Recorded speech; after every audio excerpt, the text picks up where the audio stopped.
27장 마태복음 27장 46절 말씀입니다.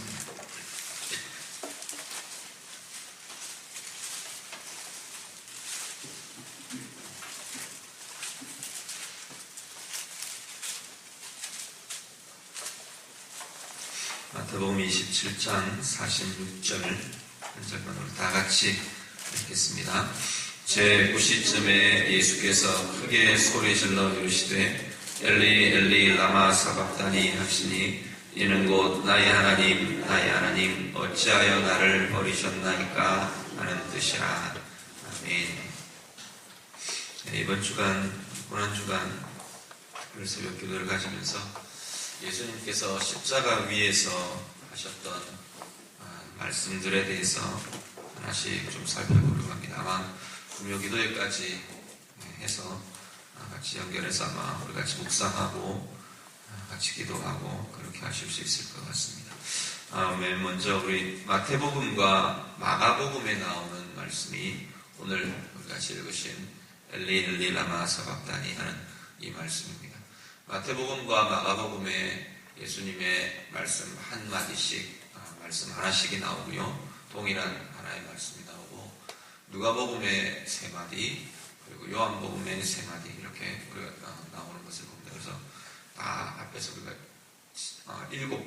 7가지 말씀이 나오는데 그래서 우리가 십자가상의 7말씀 그래서 가상칠언 보통 이렇게 우리가 말씀을 합니다. 마태복음과 마가복음이 기록하고 있는 그 말씀이 엘리 엘리 라마 사박다니라는 말씀입니다. 오늘 말씀 보니까 제9시쯤에 예수님께서 소리 질러서 이렇게 말씀하셨다 그렇게 말합니다. 그 앞에 45절 말씀을 보면 6시부터 9시까지 어둠이 임했다 이렇게 말합니다. 낮을 이렇게 쪼개서 시간을 유대인들이 시간을 나눠서 12시간으로 나눠서 이야기를 하는데 6시가 정오가 됩니다. 제6시 그러면 낮 시간 제6시가 정오가 되고요. 9시쯤 그러면 이제 아마 오후 3시쯤 되는 시간인 것 같습니다. 정오에서 낮 12시에서 오후 3시까지는 제일 밝고 제일 빛이 환한 시간이 6시에서 9시입니다. 그런데 이때 어둠이 완전히 뒤덮였다고 말합니다. 어둠이 확 덮여서 이 예수님이 아마 오전 9시쯤 달리신 걸로 보통 이제 그렇게 보는데 십자가에 달리신 이후에 한낮에 어둠이 임하면서 예수님이 이제 막바지 숨이 넘어가실 그 전까지는 완전히 어둠으로 뒤덮여 있었던 그러한 모습을 우리가 보게 됩니다. 사실 이 예수님의 오늘 46절의 이 말씀은 시편 22편 1절의 말씀이 그대로 나오는 걸 봅니다. 시편 22편 1절을 보면 내 하나님이여 어찌 나를 버리셨나이까 어찌 나를 멀리하여 돕지 아니하시오며 내 신음소리를 듣지 아니하시나이까 이란 절규찬 고백이 기도가 나오는 것을 보게 됩니다. 시편 22편 전체가 사실은 고난받는 메시아의 그 모습들 고난받으며 버림받는 그 메시아의 모습을 그대로 보여주는데요. 22편 전체의 기도를 보면 이 구원을 간절히 바라고 나를 좀 이렇게 왜 나를 버리셨습니까? 라고 절규하는 이 기도가 결국은 나중에 시편 21편 마지막 끝으로 가면 구원을 이루는 기도로 완성되고 있는 것을 보게 됩니다. 버림받은 자의 이 하나님을 향한 절규에 찬 절망에 찬 이 외침과 이 기도가 결국은 구원을 이루고 구원에 이르게 하는 기도로 이어져가는 구원의 찬양으로 마무리되는 것을 우리가 보게 됩니다. 오늘 이 예수님의 이 절규가 사실은 온 인류의 구원을 이루는 그러한 기도로 그러한 구원의 완성으로 이루어지는 것을 우리가 십자가상의 이 예수님의 선포를 통해서 우리가 보게 됩니다. 말씀 그대로 엘리 엘리 라마 사박다니 하는 뜻은 그 뒤에 우리가 마태가 그대로 그 뜻을 풀어주고 있는데요. 나의 하나님 어찌하여 나를 버리셨나이까 라는 모습입니다. 이 외침은 사실 예수님이 아버지의 하나님에게 할 수 있는 사실 그런 기도, 그런 말이 되지 않습니다. 왜냐하면 예수님과 하나님은 버리고 버려질 수 없는 사이이기 때문에 버리고 버려질 수 있는 이 삼위일체 하나님은 온전히 연합되어 있고 온전히 하나로 연합되어 있는, 우리가 삼위일체를 뭐라고 고백하느냐면 셋이면서 하나이신 분입니다, 이렇게 말합니다. 이건 그냥 상징이 아니고요, 온전히 셋으로 존재하시지만 온전히 하나로 존재하시는 분이 하나님이십니다. 삼위일체 하나님이십니다. 그런데 성부가 성자를, 아버지가 아들을 버렸다, 아들이 아버지에게 버림받았다, 이건 불가능한 일, 불가능한 일이 십자가 위에서 일어났다는 겁니다. 우리는 이 분리가 무엇을 의미하는지, 그 안에 어떤 고통이 들어있는지 우리는 이해할 수 없습니다. 우리 육신을 보면 우리가 팔이 하나 떨어져 나가면 극심한 고통을 느낍니다. 뭐 손가락 하나 떨어져 나가면, 아니면 살점이 조금 떨어져 나가도 우리는 아파서 어떻게 이런 고통을 참지 못해서 그렇게 아파하는데, 그 고통과는, 우리 육신이 하나 떨어져 나가는 고통과는 비교할 수 없는 고통이랍니다. 예수님이 십자가 이제 붙들리시기 전에 겟세마네 동산에서 마지막 기도를 하실 때 예수님이 하나님께 그렇게 기도를 합니다. 할 수만 있으면 이 잔을 내게서 옮겨주십시오. 그 기도가 얼마나 고통에 차고 얼마나 근심에 차서 얼마나 고통 속에서 기도를 했던지, 성경은 그 떨어지는 땀방울이 핏방울 같았다, 그렇게 말합니다. 제자들에게 예수님이 그렇게 이야기하십니다. 내가 고통스러워서, 내가 고민에 차서 죽을 지경이다, 너희가 같이 좀 기도해야 된다. 예수님 도대체 무엇 때문에 그렇게 고통스러워 하셨을까? 무엇이 예수님을 그렇게 고통스럽게 하고 그렇게 두렵게 하고 그런 기도를 하게 하셨을까? 우리가 사실은 좀 의문이 듭니다. 예수님이 당신이 육신의 죽으심 그리고 부활, 그것만으로 본다면 죽으실 것 아시고, 그리고 다시금 사흘 만에 살아나실 것 아시고 그랬을 텐데, 육신의 고통이 그렇게 우리 예수님을 두렵게 했을까? 물론 그런 것도 있을 겁니다. 찢어지는 고통, 숨이 넘어가는 죽음에 이르는 고통, 그게 어렵게 했을 수도 있을 겁니다. 그렇지만 정말로 예수님이 두려운 것은, 정말로 예수님 가운데 있는 그 고통은, 정말 이 표현할 수 없는 이 고통은 아버지와 찢겨지는, 아버지에게 버림받는 이 순간, 이 삼위일체가 분리되는 이 고통, 이 아픔이었다. 삼위일체가 분리되는 이 자리야말로 진정한 하나님의 죽으심의 자리인 것을 우리가 보게 됩니다. 우리는 보통 영혼과 육신이 분리되는 것을 죽음이라고 말하는데, 이 삼위일체가 분리되는, 성부와 성자가 분리되는 자리가 바로 오늘 이 엘리 엘리 라마 사박단이라고 외치시는 이 자리더라는 겁니다.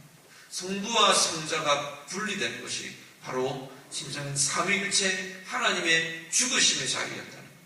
하나님이 당신의 분리로, 당신의 죽으심으로 우리를 구원하셨다. 이 자리가 있었기 때문에 진정한 우리의 구원이 완성될 수 있었고, 우리의 구원이 진정으로 이루어질 수 있는, 하나님 당신의 생명을 주시는, 성부 하나님, 성부, 성자, 성령의 이 삼위일체 하나님 당신의 생명을 주시는, 당신의 존재적인 죽음을 우리를 대신해서 이루시는 그 자리로 인해 우리가 이제 생명을 얻고 구원을 얻은 자 되었다는 겁니다. 오늘 이 예수님의 이 절규에 찬 이 음성을 우리가 기억하시면서, 그 음성이, 그 절망이, 성부로부터 버림받은 그 절망이 오늘 우리를 살아나게 했고 우리를 생명에 이르게 했다는 사실을 기억하실 수 있기를 바랍니다. 아들의 고통을 외면하시는 아버지의 모습이 이 절규에서 나타나고요, 아버지를 향해 버림받은, 아버지로부터 외면당하고 아버지로부터 버림받은 이 성자 아들의 모습이 이 절규에서부터 나오는 것을 보게 됩니다. 아버지가 왜 그 아들의 절규를 외면하셨을까? 왜 아들의 고통을 외면하셨을까? 아들을 외면하시고 아들을 버리셔야 온 인류의 생명을 얻으실 수 있기 때문에 하나님 아버지는 아들을 버리실 수밖에 없었고 아들을 외면하실 수밖에 없었다는 겁니다. 아들의 입장에서도 당신이 버림받아야만, 당신이 아버지로부터 온전히 버림받아야만, 온전히 외면당해야만 자기의 생명으로, 자기의 버림받음으로 다른 온 생명들, 온 인류들, 사람들을 얻으실 수 있기에 예수님은 자신이 스스로 버림받는 자리로 나아가셨다는 겁니다. 우리가 아마 버림받은 느낌 가져보신 분들 있으신지 모르겠습니다.